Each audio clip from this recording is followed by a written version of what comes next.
여기 애매한 피로와 불편의 해결책이 있습니다. 몸이 애매하게 힘이 빠지고 잠도 많이 잔 것 같은데 개운하지도 않다면 소금물을 몸이 먼저 찾고 있다는 신호일 수 있다는 거죠. 최근 들어 가지고 피부가 푸석푸석해지고 머리가 멍하고 심장이 이유 없이 두근거린다면 생활 리듬이 무너진 것이 아니고 체액과 전해질 균형의 문제일 가능성을 먼저 점검해야 합니다. 안녕하세요. 여러분의 소중한 시간을 아껴드리기 위해서 건강정보의 핵심 정보만 쏙쏙 빼서 전달해드리는 건강 스케치입니다. 우리가 이제 애매한 불편의 정체를 모르시는 경우가 많아요. 또 귀도 좀 아픈 것 같고, 멍하고 띵하고, 아침에 눈을 떴는데 분명히 일찍 잠들었고, 잠도 푹 잤어요. 근데도 몸이 무겁거나 또 머리가 맑지 않은 날이 있습니다. 이 병원에 가면은 그럼 검사 수치해도 정상이고 의사 선생님도 뭐 특별한 이상은 없다고 그냥 "스트레스 많이 쌓이셨나요?"라고 얘기하는 경우가 많죠. 근데 또 물만 또 마시면 우리가 피부에 좋다 그래서 물만 많이 마시면 오히려 근데도 피부가 퍽퍽해지는 경우도 있고 이거 우리가 소금이 부족한 신호일 수 있는데요. 좀 자세히 살펴보도록 할게요. 소금물 부족의 8가지 신호가 뭐냐면 첫 번째, 몸이 건조하고 탄력이 없다. 두 번째, 몸이 무겁고 둔하다. 또 세 번째, 소화가 잘 안 되고 변비가 잦은 경우. 네 번째, 자주 어지럽고 심장이 두근거리는 경우. 다섯 번째, 집중이 안 되고 자주 멍해요. 여섯 번째, 근육이 자주 떨리고 쥐가 나는 경우. 특히 눈 밑 있죠? 네. 그리고 일곱 번째는 감정 기복이 업다운이 심하고 짠 음식이 엄청 땡길 경우. 그리고 잠도 잘 안 오고 수면 장애가 좀 심할 경우. 이럴 때는 따뜻한 소금물 한 잔이 여러분의 이 모든 8가지 고민을 해결해 줄 수 있다는 거죠. 이게 다 과학적인 이유가 있는 거예요. 또 피부하고 에너지 입장에서 보면 우리가 피부 물이 좋다고 하니까 뭐 촉촉해지라고 자꾸 물만 먹는데 그런 건 안 됩니다. 왜냐하면 체액은 대략 소금물이 전해질이 전제가 되어야지 조직으로 물이 들어갈 수가 있어요. 그러니까 맹물만 계속 보충하면 일시적으로는 좀 시원하고 그럴 수 있지만 농도 유지를 위해 가지고 신장은 그 물을 배출하려고 하죠. 그 과정에서 물만 먹으면 더 배출이 되는 거예요. 그리고 또 거기서도 나트륨과 마그네슘 같은 미네랄이 함께 또 빠져나가기까지 합니다. 그럼 결과적으로 피부는 더 건조해지고 정말 있어야 될 소량의 핵심 미네랄까지도 빠져나가 버리게 되니까 피부가 탄력을 잃게 되고 표정은 지쳐 보이게 되는 거죠. 그래서 에너지 생성과 전해질 균형이 중요한데 우리 세포가 에너지를 만들려면 산소와 포도당이 당연히 미세하게 교환되어야 하는 거죠. 이를 가능케 하는 이 배경이 세포 사이에서의 소금물 환경입니다. 농도가 흐트러지면 산소와 영양소 전달이 둔해지고 우리 세포에 미토콘드리아가 있죠. 에너지 공장인데 이 미토콘드리아가 원하는 만큼 반응을 못하게 되면 사람이 한마디로 메가리가 없어지게 되는 거죠. 이게 그 말을 하는 거예요. 전해질 균형이 이루어져야 되고 또 미토콘드리아가 활성화되려면 산소 전달하고 영양소 교환이 충분히 이루어져야 되는데 이게 다 소금이 필요하다는 증거입니다. 특히 소화하고 또 심장에서 볼 때는요. 소화 시스템에서는 당연히 예 나트륨이 염소 이온에 관여를 하게 되죠. 그래서 저염 섭취가 지나치게 높아지면 저염 섭취를 많이 하게 되면 위산 분비가 적어지고 그럼 다 소화가 안 되는 거죠. 그리고 무조건 저염을 고집하시는 분이 많이 고생하셨죠. 심장 같은 경우도 마찬가지입니다. 체액량이 줄어버리면 혈관, 뇌, 이 압력이 낮아지고 심력이 또 올라가게 되죠. 압력이 낮아지니까 오히려 더. 그럼 전해질은 그 심장 근육의 전기적 신호 전달과 깊이 관여되어 있는데 그게 안 되니까 균형이 어긋나면 어지러움하고 두근거림이 계속 발생하는 거죠. 그러니까 운동 전이나 땀을 많이 흘리는 날 따뜻한 물에 소량의 소금을 보충해 주면 이게 확 살아나죠. 그런 거 많이 느끼셨을 거예요. 브레인 포그 현상, 또 근육 경련하고도 맞물립니다. 브레인 포그 현상은 문장을 3번을 읽었어요. 내가 같은 문장을 3번을 읽었는데도 머릿속에 들어오지 않고 이해가 안 되네. 또 그리고 회의할 때, 또 제 말을 들으실 때도 남의 말이 좀 멀리 들리는 것 같아. 멀리. 이럴 경우에는 세포 외액의 나트륨 농도가 낮아져서 신경세포 간 이 신호 전달, 이게 되게 전기 신호잖아요. 이런 것들의 효율이 떨어질 수 있다는 거죠. 그렇게 되면 브레인 포그 현상이 일어나는 거죠. 또 근육 떨림하고 이 경련도 마찬가지입니다. 근육은 신경에서 오는 이 전기 신호를 받아갖고 수축과 이완을 반복하는 건데, 나트륨과 칼륨, 이 마그네슘의 균형이 무너지면은 눈꺼풀 떨림이라든가 종아리, 쥐 같은 증상이 발생되는 거죠. 그래서 뇌는 특히나 체내에서 수분과 전해질 변화에 가장 예민하게 반응하는 기관입니다.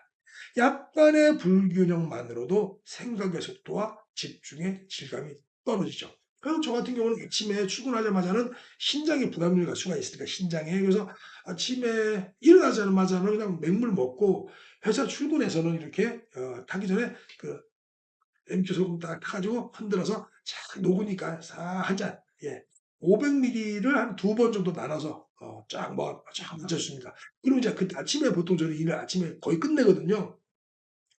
그래도 그나마 목소리가 아침에 제일 낫고, 저녁에 하면은 이 목소리가 더 잠기니까 아침에 보통 이렇게 녹음을 하게 됩니다. 녹화를 하게 되는데, 그러면 또 아침에 기운이 살아나면서 이게 머리가 좀 팽팽 돌아간다는 느낌? 그런 게 진짜 들어요. 아침에 따숩 물 한 잔, 혹은 요즘엔 뭐 시원하게, 아직 더우니까 이럴 때는 또 시원하게 해서 드셔도 괜찮겠죠. 네. 그다음에 소금을 루틴을, 그래서 안전하게 시작하는 법.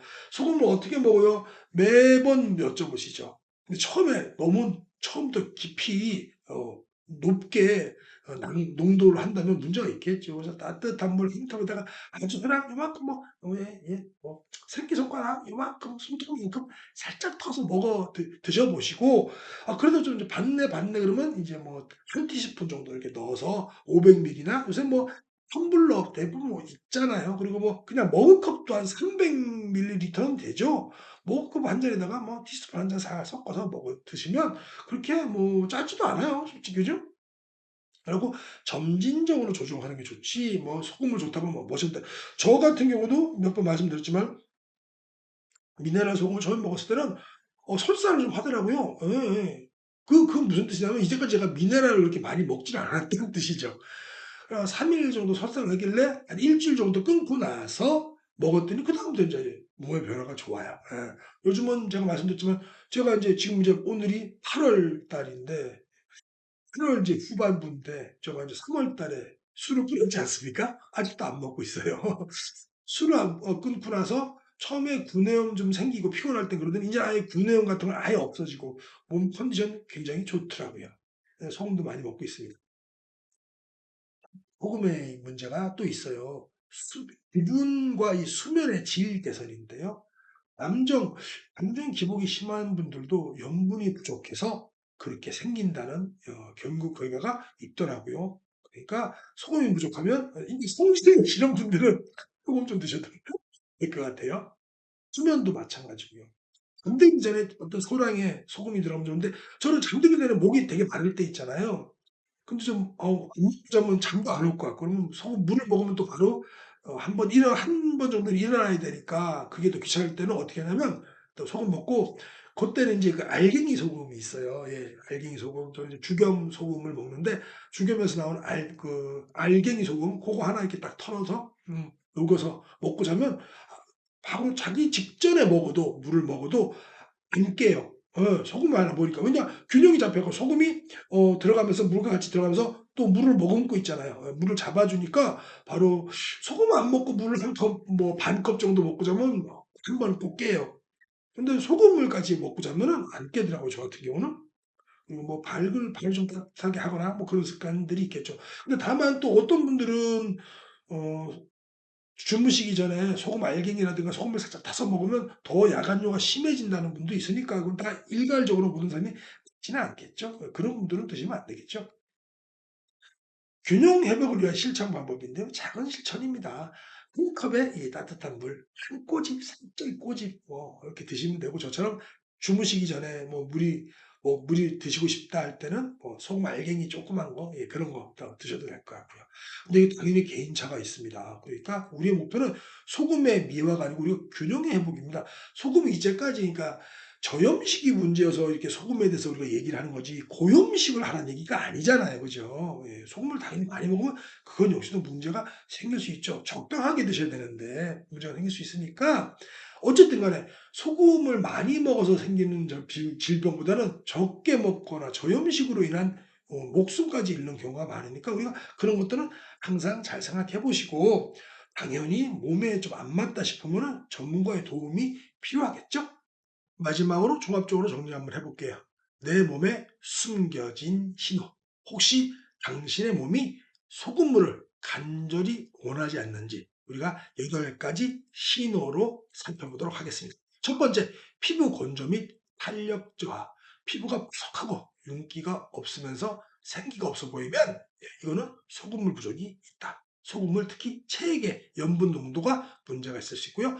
또 만성 피로하고 무기력감, 소화불량 및 변비, 어지럼증이 있고 또 심장까지 두근거려요. 거기다가 집중력 저하하고 또 브레인 포그 현상까지. 근육 자주 떨리고 잦은 쥐가 난다든가 혹은 기분 저하, 짠 음식이 땡기고 수면의 질 저하가 있다면 이건 분명히 소금 부족이 의해서 체액이 부족해서 생기는 문제일 수 있다라는 거죠. 왜 그러면 그냥 물이 아니고 소금물이냐 하면 물만 마셨을 때는요. 체액 농도 유지를 위해서 몸이 거부를 하게 됩니다. 그러면 소변으로도 배출을 하려고 하죠. 그럼 이때 소변으로 배출할 때 미네랄을 미세한 미네랄들을 다 동반 배출을 해요. 이러면 탈수가 악화되면서 뭐 물이 먹고 싶어서 물을 먹었는데 구토를 하는 증세까지 나타나는 경우가 있죠. 그때는 소금물을 같이 먹어주면 구토를 안 하는데 예 그게 문제가 있죠. 그래서 소금물 같이 균형 잡힌 소금물을 마시면 체액 농도하고 0.9%의 이 체액 농도가 되면은 바로 흡수가 편안하게 되겠죠. 그래서 우리 링거 병원 가면 링거부터 꼽으면서 소금 먹지 말라고 합니다. 말이 안 되죠. 네. 그러면 어떻게 보충해야 할까요? 갑자기 너무 짜게 먹는 건 좋진 않다고 그랬습니다. 하루에 한 1 번이나 2번 정도 아침에 일어나서 천천히 좀 있다가 따뜻한 물 1 컵에 소금 한 1 g이나 뭐 티스푼 쪼끔 그냥 반 티스푼 뭐 정도 함께 드셔 보시는 거죠.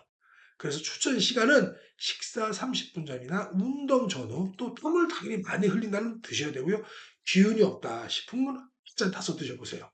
저 같은 경우는 이제 믹스 커피에 가끔 한 잔씩 먹는데 거기에다도 소금 쪼끔 한 꼬집어서 먹으면 또 그것도 맛이 또 예 각별하더라고요. 좀 그 뭐라 그래야 될까? 좀 깊이가 있어야 된다 그러나? 괜찮나요? 소금을 또 근데 무조건 줄여야 한다는 것은 반은 맞고 반은 틀린 얘기입니다. 그죠? 내 몸의 소리에 귀를 기울여야죠. 근데 무조건 또 드시면 안 되겠죠. 신장이라든가 고혈압, 심장 질환을 앓고 계신 분들은 소금 섭취 이거 반드시 의사와 상담해야 되는데 우리 의사 선생님들은 무조건 소금 드시지 말라고 하죠. 네, 이렇게 끝나면 재미없죠. 퀴즈 풀어야 또 간단하게 끝이 나죠. 첫 번째 문제입니다. 장시간 격렬한 운동 후 어지럼증을 느끼는 선수가 있어요. 이 증상의 가장 유력한 생리학적 원인은 무엇일까? A. 나트륨 손실로 인한 혈액량 감소. B. 운동으로 인한 뇌 산소 부족. C. 근육에 혈액이 집중되어 발생하는 일시적 빈혈. D. 칼륨 이온의 또한 축적. 예, 안 봐도 안 봐도 비디오입니다. 나트륨은 혈액 내 수분을 유지하여서 혈액량과 혈압을 조절하는데 핵심적인 역할을 합니다. 땀으로 나트륨이 과도하게 배출되면 이 혈액량이 줄어들어서 뇌로 가는 혈류가 일시적으로 감소하니까 띵하고 어지럽고 하는 거죠. 두 번째 문제입니다. 저나트륨 혈증 상태에서 두통이나 브레인 포고 증상이 나타나는 주된 이유는 무엇일까요? A. 삼투 현상으로 인한 뇌세포의 부피 팽창. B. 뇌혈관의 급격한 수축. C. 신경 전달 물질의 생산 중단. D. 나트륨 칼륨 펌프의 에너지 고갈. 말은 좀 어려우니까 힌트 한번 보겠습니다.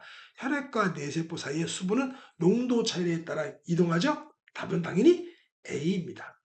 혈압의 이 나트륨 농도가 낮아지면 상대적으로 농도가 높은 뇌세포 안으로 또 수분이 빨려 들어가겠죠. 근데 그래서 뇌가 붓는 거예요. 단단하던 두개골 안에서 함정이 높아지니까 뼈를 늘릴 수는 없으니까 이게 두통과 인지 기능 저하가 유발되는 거죠. 세 번째, 효과적인 경구 수액을 만들 때 소금과 함께 설탕을 반드시 넣는 이유. 요거는 제가 말씀 안 드렸지만 한번 보도록 할게요. A. 설탕이 나트륨과 함께 소장의 특정 수송체를 통해서 흡수되면서 물의 흡수를 촉진하기 때문이다. B. 설탕이 삼투압을 높여서 수분이 장에 더 오래 머물게 하기 때문이다. C. 설탕이 소금의 짠맛을 중화시켜 마시기 편하게 만들기 때문이다. D. 탈수 시 손실된 에너지를 빠르게 보충하기 위해서이다. 이거 말씀 안 드렸으니까 힌트 한번 볼까요? 장은 특정 영양소들이 함께 있을 때 물을 더 효과적으로 흡수합니다. 답은 당연히 A가 되겠죠. 이 소장의 이 수용체가 나트륨과 포도당이 함께 있어야 활성화되어 갖고 물을 혈액으로 효율적으로 끌어당긴다고 합니다. 이것이 경구 수행요법의 핵심 원리라는 거죠. 네 번째 문제입니다. CKD, 만성 콩팥병 환자가 임의로 소금물을 섭취하면 안 되는 가장 중요한 이유는 뭘까요? A. 소화 기능에 부담을 주기 때문에. B. 손상된 콩팥이 나트륨과 수분을 제대로 배설하지 못해서 체과부하를 일으킬 수 있기 때문. C. 혈당 수치를 급격하게 변화시킬 수 있기 때문. D. 근육 경련을 악화시킬 수 있기 때문. 힌트 한번 볼까요? 콩팥의 주요 기능 중에 하나가 우리 몸의 염분과 수분량을 조절하는 겁니다. 네, 당연히 이번 B가 되겠죠. 이 콩팥 기능이 저하된 상태에서 콩팥병, 이 만성 콩팥병 환자 같은 경우는 나트륨을 추가로도 섭취하면 체내 수분과 나트륨이 쌓여서 심한 부종과 고혈압을 유발하며 심장에 심각한 부담을 줄 수 있다고 합니다. 조심하셔야 되겠죠. 다섯 번째, 다음 중 나트륨 결핍과 과잉 상태 모두에서 나타나는 증상은 뭘까요? A. 짠 음식에 대한 갈망. B. 피부 백압도 감소. C. 일입성 저혈압. D. 수면 패턴 증. 힌트 한번 볼까? 수면의 질은 스트레스 호르몬 수치와 관련이 있습니다. 당연히 답은 D가 되겠죠. 이 나트륨 부족이 스트레스 호르몬을 증가시킵니다. 그래갖고 수면을 방해할 수 있고 또 나트륨 과잉 역시 갈증과 야간율을 유발하면서 수면의 질을 떨어뜨리죠. 그래서 따라서 다 양극들 모두 좋습니다. 소금은 적절하게 섭취해야 되겠죠. 여섯 번째 문제입니다. 세포막에 위치하며 에너지를 사용하여 나트륨과 칼륨 이온을 교환함으로써 신경 자극과 근육 수축의 기초가 되는 전기화학적 기울기를 만드는 핵심 단백질이 무엇일까요? 아까 나왔었는데 A. 나트륨 포도당 공동수송체. B. 항이뇨 호르몬. C. 레닌, 안지오텐신, 알도스테론 시스템. 일명 RAAS라고 그러죠. 나트륨, 칼륨 펌프. 일단 볼까요?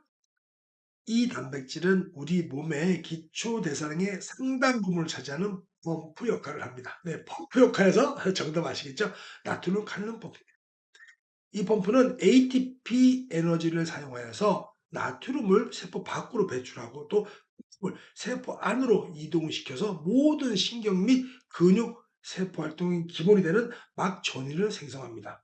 그러니까 우리가 나트륨과 이 칼륨이 적정하게 들어오고 나가고 들어오고 나가고 해야 되는데 저나트륨, 그러니까 소금을 적게 먹으면 그거 뭐 들어오고 밖에 없잖아요.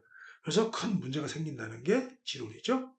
자, 일곱 번째입니다. 소위 소금물 장 청소가 건강에 해로울 수 있는 가장 큰 이유는 뭘까요? 소금물로 청소하시는 경우 또 해로울 수도 있겠죠. A. 장내 유익균을 모두 제거하여 면역력을 떨어뜨리기 때문. B. 위산을 과도하게 희석시켜서 소화 기능을 영구적으로 손상시키기 때문. C. 고농도의 소금물이 상투성 혈사를 유발하고 또 혈중 나트륨 농도를 위험하게 높일 수 있기 때문. D. 소금이 체내에 축적돼서 비만을 유발하기 때문. 이건 이제 아시겠지만 한번 볼까요? 고농도의 용액은 주변에서 수분을 끌어당기는 성질이 있습니다. 답은 C가 되겠죠. 우리 가정에서 경구 수액을 만들 때 물 1리터에 소금과 설탕 어떻게 권장 비율로 하면 정말 좋을까 보겠습니다. 첫 번째, 소금 6티스푼에 설탕 2분의 1티스푼. B. 소금 1티스푼에 설탕 10티스푼. 이건 아니겠죠? C. 소금 2티스푼에 설탕 2티스푼. D. 소금 2분의 1 티스푼에 설탕 6스푼. 예, 힌트 한번 볼게요. 설탕은 소금보다 훨씬 많이 들어가야 됩니다. 예, 그래서 정답은 D입니다. 이 비율이 물, 소금, 설탕의 균형을 맞춰서 장에서 수분과 전해질이 효과적으로 흡수되도록 돕는다고 검증된 제조법이에요. 소금 2분의 1 티스푼에 설탕 6티스푼입니다. 또 마지막 문제 적용의 9번째입니다. 다음 중 나트륨 결핍의 신호로 보기 어려운 것. 첫 번째, 지속적인 피로감과 근력 저하. B. 고혈압. C. 메스꺼움과 식욕부진. D. 근육경련 및 떨림. 이건 볼 필요도 없겠죠? 고혈압입니다. 마지막 10번째 문제입니다. 이거는 댓글에 달아주시면 고맙겠습니다. 천일염이나 히말라야 솔트가 정제염에 비해서 미네랄이 더 풍부한 것은 사실이지만 급성 탈수 상황에서 경구 수액을 만들 때 가장 중요한 요소는 무엇일까요? A. 소금에 포함된 마그네슘과 칼륨의 함량. B. 소금의 종류와 상관없이 정확한 소금, 설탕, 물의 비율을 맞추는 것. C. 죽염과 같이 가공 과정에서 미네랄이 강화된 소금을 사용하는 것. D. 요오드가 첨가되지 않은 천연 소금을 사용하는 것. 힌트 한번 볼까요? 응급 상황에서는 미량의 영양소보다는 더 근본적인 것이 중요합니다.